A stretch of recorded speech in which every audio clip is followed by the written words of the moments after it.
இந்த தடவை பல்கா திருடி செட்டில் ஆயிடணும். போன தடவை திருட போது லைட்டுக்கு பதிலாக காலிங் பெல் அடிச்சு மாட்டிக்கிட்டோம். அந்த தப்பை பண்ணக்கூடாது. ஏதோ போலீஸ் லஞ்சம் வாங்கறதுனால தப்பிச்ச. இல்லைன்னா நம்ம விதி யாரோ விதிதான். ஒரு டாக்டரோட எதிர்பார்ப்பு எல்லாரும் நோயாளியா இருக்கணும். ஒரு வக்கீலோட எதிர்பார்ப்பு எல்லாரும் பிரச்சனையோட இருக்கணும். ஒரு போலீஸோட எதிர்பார்ப்பு எல்லாரும் கிரிமினலா இருக்கணும்.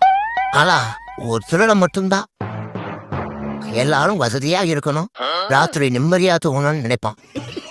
அதனாலதான் திருடனுக்கு என்னவோ திருன்னு ஆரம்பிக்குது. போலீஸு கூட பாருங்க போலின்னு ஆரம்பிக்கும். லாஸ்ட் பட் நாட் லீஸ்ட், உலகத்துல நல்லவன் கெட்டவன் எவனும் கிடையாது. மாட்டிக்கிட்டா கெட்டவன், இல்லனா நல்லவன்.